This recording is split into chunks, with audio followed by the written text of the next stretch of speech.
Hello everyone. तो हमारे दृष्टिगत रोग जो है वो चल रहे थे, उसमें आपका ये आयुर्वेद वाला एक टॉपिक बचा हुआ है और जो कि है दोष भेद से षड्वेद लिंगनाश। ये टॉपिक बहुत ज़्यादा इम्पोर्टेंट है, एग्जाम में तो पूछा जाता ही है। साथ साथ यहाँ से कुछ जो है कोटेशन वाली जो लाइन है उनसे एआईपीजीटी में भी क्वेश्चंस आते हैं। तो ये जो भी पेज पढ़ने वाले हैं इसके बाद भी इनका जो चिकित्सा वगैरह देखेंगे, ये इम्पोर्टेंट है 10 मार्क्स के क्वेश्चन के पॉइंट ऑफ व्यू के अकॉर्डिंग। तो इसको थोड़ा ध्यान से पढ़िएगा। मेरे कहने का कुल मिला के मतलब इतना है कि दृष्टिगत जो भी रोग हमने पढ़े हैं उसका सबसे ज्यादा इम्पोर्टेंट टॉपिक आज की क्लास वाला है। ठीक है, तो बात कर रहे हैं हम दोष भेद से षड्वेद लिंगनाश की। दोष भेद से जो लिंगनाश होते हैं वो होते हैं 6 प्रकार के। ठीक है, कौन कौन से एक एक करके बात करेंगे। सबसे पहले आता है वातज, उसके बाद पित्तज, कफज, द्वंद्वज वाला एक में ही मान लिया जाता है, रक्तज और सन्निपातज। इस तरीके से टोटल जो होते हैं ये 6 होते हैं। सबसे पहले बात करते हैं वातज के बारे में। अगर वातज जो लिंगनाश होगा वो सारे लक्षण कैसे देगा, वात वाले जिस तरीके की बात होती है, जैसे वात के कारण अब ये हो कहाँ रहा है, ये आपको क्लियर रखना है कि दृष्टि के अंदर हो रहा है। ठीक है, जो रेटिना वाला जो एरिया है, दृष्टि वाला जो एरिया है उस वाले पटल के अंदर हो रहा है। तो वात के कारण उत्पन्न लिंगनाश में जो दृष्टि मंडल है वो अब वायु के कारण कैसे लक्षण दे सकता है, अरुण वर्ण का हो जाएगा, चंचल, क्योंकि वात में चंचल गुण होता है। स्पर्श में कैसा रहेगा, रुक्ष रहेगा। तो इसके लिए जो लाइन आती है, जैसे आईपीजीटी में ये लाइन दे दी जाएगी आपको, अरुणम मंडलम वाताम चंचलम परुषम तथा। तो आपको पहचानना है कि ये जो लक्षण है वो किसका है, वातज लिंगनाश का। बहुत ज्यादा इजी है तो ये तो नहीं आएगा, आगे बताऊंगी क्या पूछा जाता है आईपीसीटी में। तो ये होगा वात के जैसा। उसी तरीके से पित्त का, तो पित्त अगर बड़ा रहेगा तो दृष्टिमंडल कैसा होगा, पित्त वाले लक्षण नील वर्ण का हो गया, कांस्य के समान। ये इंपॉर्टेंट है, काश्याभम पीतमेव च, कांस्य के समान, जैसा कांस्य पात्र होता है उसके समान नीलापन लिए हुए पीला दिखाई देता है, वो होता है पित्तज लिंगनाश। कफज वाले में क्या होगा, अगर कफ के कारण लिंगनाश हुआ है तो दृष्टिमंडल कफ कैसे स्वभाव का होता है, मोटा होता है, स्थूल होता है। तो मोटा, चिकना, बहुत इंपॉर्टेंट लाइन है ये वाली, श्लेष्माणाम बहलम स्निग्धम शंखम कुंदेन्दु, कुंदेन्दु पुष्प वाली लाइन कि शंख के समान सफेद, कुंद पुष्प के समान जो सफेद होता है, और चंद्रमा के समान जो पांडुर वर्ण का होता है वो क्या होता है, कफज लिंगनाश होता है। क्लियर है, तो इसमें सारे जो लक्षण है कफज वाले में वो कफ के ही जैसे आपको दिखाई देंगे। उसके बाद एक सेकेंड, उसके बाद देखिए और एक इसमें एक खास बात और आती है, ये लाइन बहुत बार पूछी जाती है एपीसीटी में, तो बहुत बार पूछी गई है। चल उत्पल, चल उत्पल पलाशश्च शुक्लो बिंदु रिवा अम्बसाम।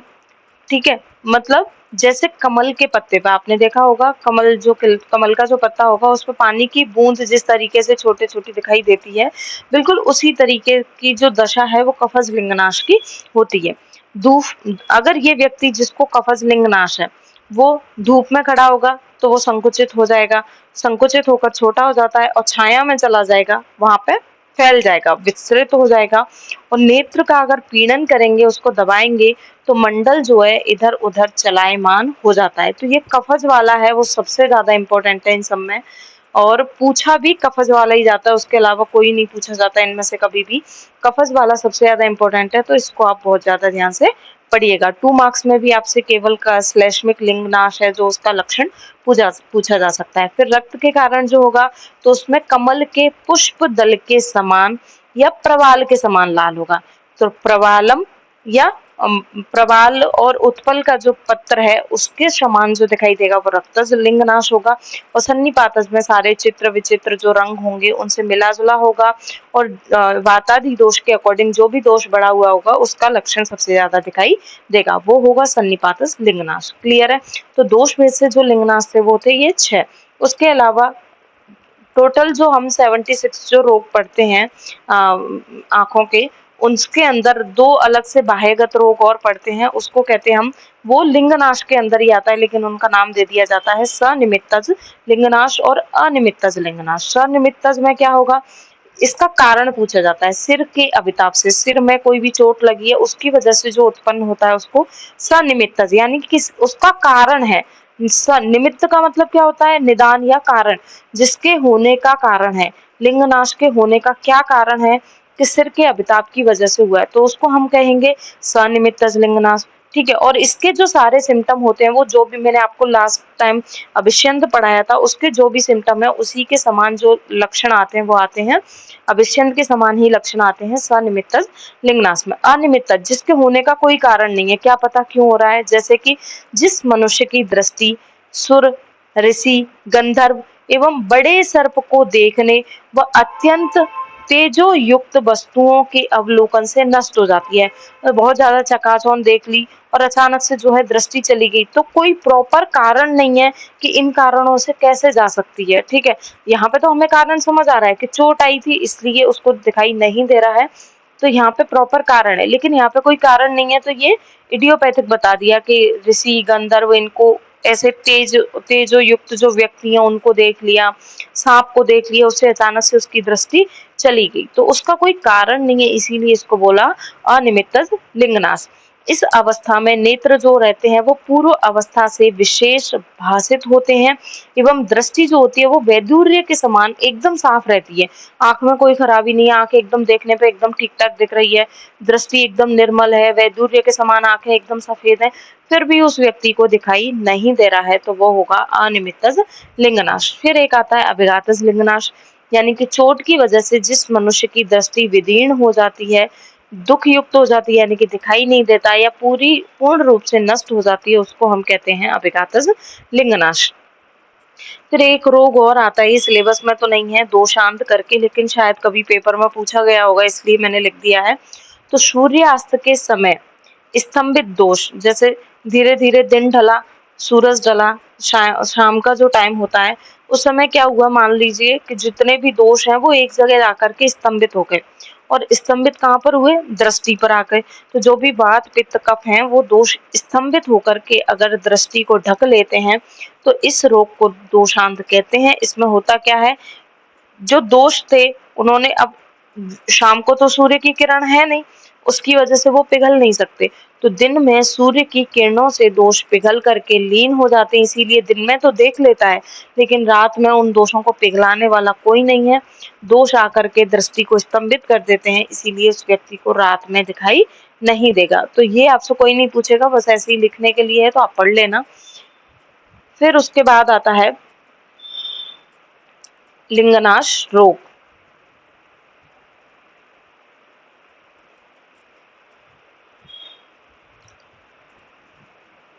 आई थिंक ये वाला पेज अपना हो चुका है पहले। हाँ, फिर हम बात करते हैं श्लेष्मिक लिंगनाश की।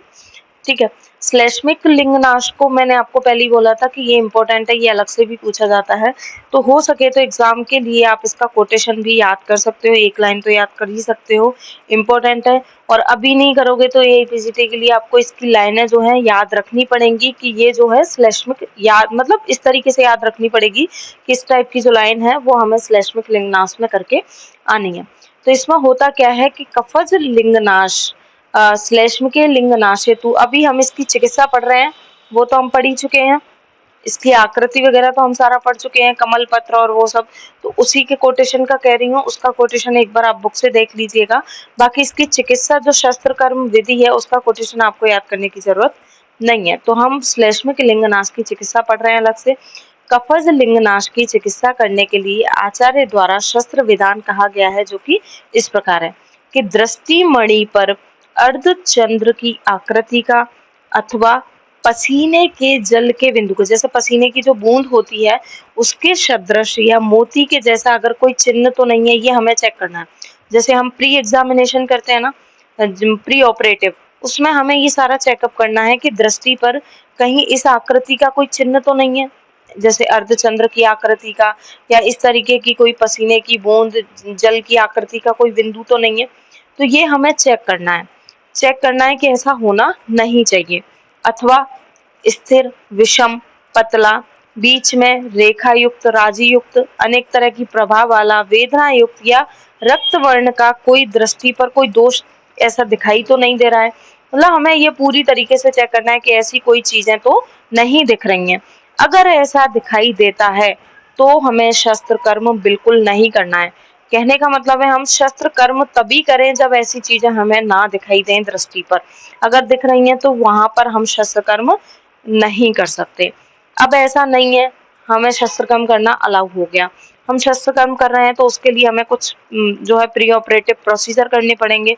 तो सबसे पहले रोगी का स्नेहन कराया, स्वेदन कराया, फिर न अधिक उष्ण एवं न अधिक शीतल समय में, न ज्यादा ठंड हो न ज्यादा गर्मी हो, ऐसा टाइम हमें डिसाइड करना है। उसमें रोगी को बिठा करके या लिटा करके उसके हाथ पांव और मध्य शरीर तथा सिर को पूरा नियंत्रित करके, कि हिलना डुलना नहीं है, ठीक है। अब तो हमारे पास एनेस्थीसिया है, लेकिन पहले ऐसा नहीं था, तो पेन होता था सर्जरी के दौरान, तो हिलते डुलते थे तो कोई नर्व कट हो सकती थी, इसीलिए ये बोला है कि पूरी बॉडी को नियंत्रित करके फिर उसे अपनी नासा की ओर देखने के लिए कहें।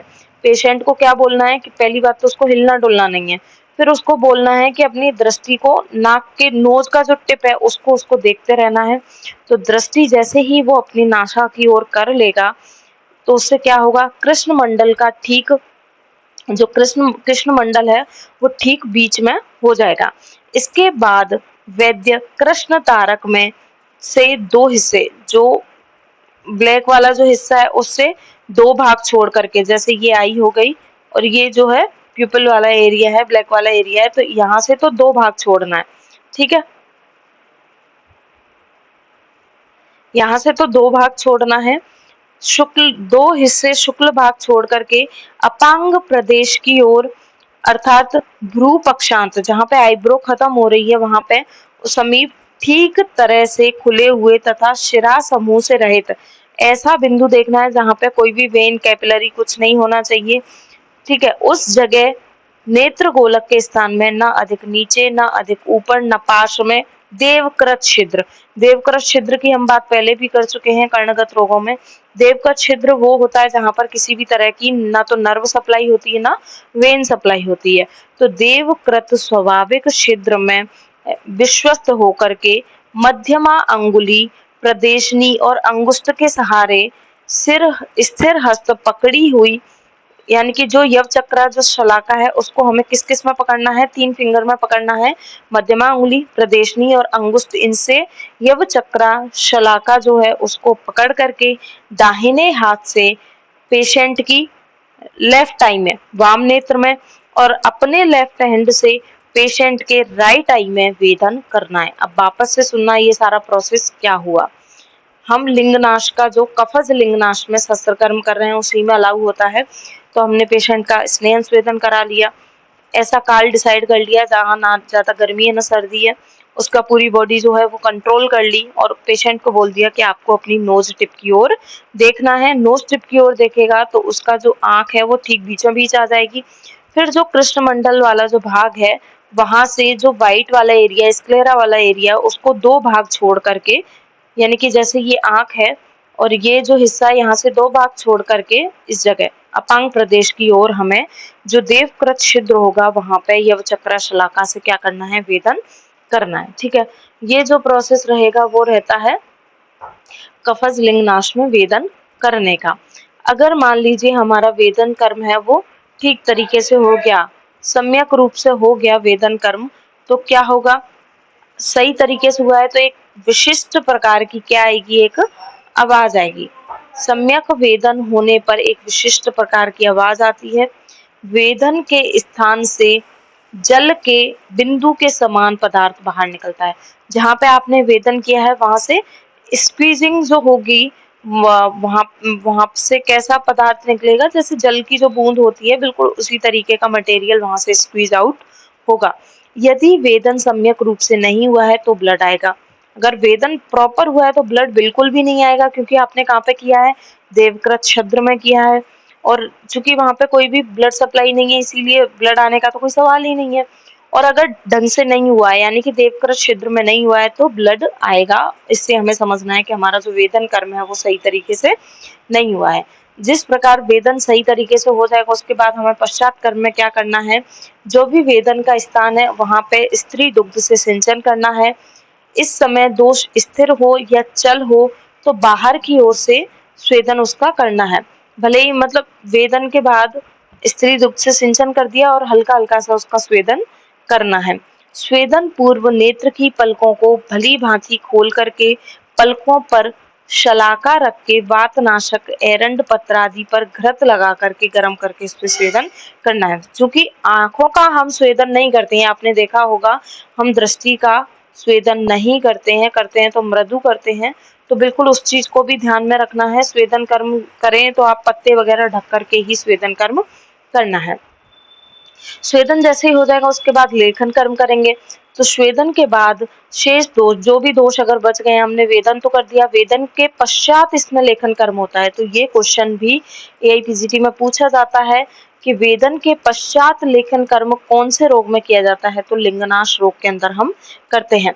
स्वेदन के बाद शेष दोषों के विनाश के लिए शलाका के अग्रभाग से दृष्टि मंडल का लेखन कर्म करना है। ठीक है। लेखन के बाद जिस नेत्र का शस्त्र कर्म करा है उसके दूसरी तरफ से नासा छिद्र को बंद करके जोर से उच्छिष्टन करना है, जैसे छींकना है, जिससे क्या होगा, पूरा जो आंख के अंदर जो कफ होगा वो बाहर की तरफ आ जाएगा। पेशेंट को बोलना है छींकने के लिए। यदि उपयुक्त प्रकार से वेदन करने पर भी दोष या लिंगनाश जन्य विकृति निकल ना सके अथवा दोष का मतलब पूरी तरीके से ठीक नहीं हुआ है, दोष वापस से आ गया है, तो शरीर एवं विशेष करके नेत्र का स्नेहन और स्वेदन करके वापस से उसका वेदन कराना है। यानी कि कहने का मतलब वही है कि अगर वेदन ठीक से नहीं हुआ है, दोष अभी भी आंखों के अंदर है, तो स्नेहन स्वेदन करा के हमें वापस से उसका वेदन कर्म कराना है। शस्त्र कर्म करने के बाद रोगी को बाह्य रूप से दिखने लग जाए तो धीरे धीरे शलाका को निकाल लेना चाहिए, उस नेत्र को घी से भर देना चाहिए और आंखों पे पट्टी बांध देनी चाहिए। ठीक है। जैसे ही उसको लगे आप शस्त्र कर्म कर रहे हो, इतने में ही हो जाएगा कि पेशेंट को ठीक से अब दिखने लग गया है। अगर दिखाई दे रहा है तो शलाका को निकाल लीजिए और आंखों का तर्पण वगैरह करके हम वहां पे वस्त्र पट्ट से आंखों का बंधन कर देंगे। पट्ट बंधन के बाद रोगी को निराबाद अर्थात धूल के कांटेक्ट में नहीं आना है, धुएं के कांटेक्ट में नहीं आना है, ज्यादा हवा चल रही है वहां नहीं रहना है, तो आतप रहित मकान में उसको सीधे लिटाए रखना है। हर तीसरे दिन ये क्वेश्चन पूछा जाता है एआईपीजीटी में कि लिंगनाश के अंदर जो है हम पट्टबंधन कितने दिन से करते हैं, तो 3 दिन के अंतराल से करते हैं। तो हर तीसरे दिन पट्टबंधन को खोल करके वातनाशक द्रव्यों के कषाय से बार बार आंखों का प्रक्षालन कराना है। अगर लगता है कि वात का प्रकोप हो सकता है तो उसके निराकरण के लिए 3 दिन बाद पहले के समान ही वापस से क्या कराना है, उसका स्वेदन कराना है। अगर डर है कि वात का प्रकोप होगा तो ही हम स्वेदन करवाएंगे, वरना नहीं करवाएंगे। इस प्रकार 10 दिन तक रोगी को उत्तान शयनादि नियमों के अनुसार रखना है। उसके बाद दृष्टि प्रसाधन के लिए हम आंखों में अंजन लगा सकते हैं, नश्य है, तर्पण है, शिरोबस्ती है, ये सारे कर्म करा करके उसको लघु भोजन मात्रा पूर्वक देंगे। तो ये आपकी कंप्लीट विधि थी किसकी, शस्त्र कर्म की। उसके बाद आता है वर्जनीय, क्या काम नहीं करना है। तो इस शस्त्र कर्म के रोगी के लिए तत्काल उद्गार है, कास है, थूकना एवं शरीर को कपाना, ये सारे काम इसको नहीं करना है, ये वर्जित है। आहार आदि क्रियाओं का नियंत्रण उसी प्रकार करना चाहिए जिस प्रकार स्नेह पान कराए गए व्यक्ति का कराया जाता है। तो ये भी क्वेश्चन एआईपीजीटी में पूछा जाता है कि लिंग नाश में जो भी हम विधि करते हैं, जिस तरीके का जो भी देखभाल आहार व्याध आदि कर्म है वो बिल्कुल उसी तरीके से रखा जाता है जैसा स्नेहपान के व्यक्ति में रखा जाता है। शस्त्र कर्म किनमें नहीं कराना है, जो शिरा वेदन के अयोग्य रोगी होते हैं उनमें शस्त्र कर्म नहीं कराना है, एवं कहे गए स्थान के अन्यंत्र भी वेदन नहीं कराना है। वेदन कराने का उपद्रव क्या हो सकता है, मान लीजिए वेदन जो है देवकृत छिद्र में नहीं हुआ, रसवाहक शिरा या धमनी का वेदन हो गया गलती से, तो वहां से रक्त निकलता रहेगा और आंखों में ब्लड भर जाएगा। अपांग प्रदेश में वेदन होने पर शोफ, शूल, अश्रुस्राव और रक्तता बनी रहती है। देवकृत छिद्र है, अगर उससे ऊपर वेदन हुआ तो आंखों में पेन ज्यादा होगा, कष्ट बढ़ जाएगा। और अगर देवकृत छिद्र से नीचे हो गया, यानी कि देवकृत छिद्र में नहीं हुआ है, अगर ऊपर हुआ नीचे हुआ तो पीड़ा बनी रहेगी, अगर नीचे हुआ है तो पिच्छल स्राव आंखों से होता रहेगा। हम जो वेदन कर्म कर रहे हैं जिसमें हम यव चक्रा शलाका का प्रयोग कर रहे हैं, अगर वो शलाका जो है कर्कश है तो आंखों में पेन होगा, शलाका अगर तीक्ष्ण है तो आंखों में चोट लग जाएगी, क्षत हो जाएगा, और अगर शलाका जो है वो आपने यूज किया वो अगर स्थूल है तो आंखों में बड़ा व्रण बन जाएगा। तो इसके लिए संहिताओं में प्रशस्त शलाका बताई गई है, ये भी 2 मार्क्स में क्वेश्चन पूछा जाता है। तो प्रशस्त शलाका के गुण है वो 2 मार्क्स में कई बार पूछे गए हैं, तो ये अभी भी आपको याद से पढ़ना है। तो इसकी लंबाई जो है वो पूछी जाती है यही पीजीटी में बहुत ज्यादा, कि जो वेदन में हम शलाका यूज करते हैं या लिंग नाश वेदनी जो शलाका होती है उसकी लंबाई कितनी होती है। मल्टीपल टाइम रिपीटेड क्वेश्चन है ये, एमटीआर है, बहुत बार पूछा गया है कि लिंग नाश वेदनी जो शलाका होती है उसकी लंबाई होती है 8 अंगुल लंबी।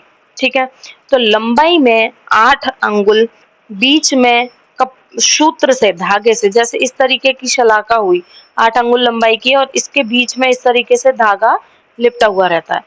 ठीक है, तो लंबाई में 8 अंगुल की तथा बीच में सूत्र से लिपटी हुई एवं मोटाई में अंगुष्ठ के उदर के परिमाण वाली, जो अंगुष्ठ का उदर होता है, अंगूठे का जो बीच वाला भाग होता है, उतनी मोटाई की, दोनों मुख भागों पर पुष्प कलिका के समान स्वरूप वाली, इस तरीके से। ठीक है, इस तरीके से ये जो बड निकली रहती है उस तरीके की होती है। तो दोनों मुख भागों पर जो है पुष्प कलिका के समान स्वरूप वाली ताम्र की, लोहे की या स्वर्ण से बनाई हुई शलाका जो होती है वो श्रेष्ठ होती है। अगर मान लीजिए वेदन कर्म करते टाइम कोई भी उपद्रव हो गया तो उसकी चिकित्सा कैसे करनी है आपको, तो स्वर्ण गैरिक, सारेवा, दूर्वा या यव का आटा लेकर के इनको दूध और घी के साथ पीस करके अग्नि पर पका करके नेत्र पर सुहाता हुआ एक लेप करना है, जिससे वेदना का शमन हो जाएगा।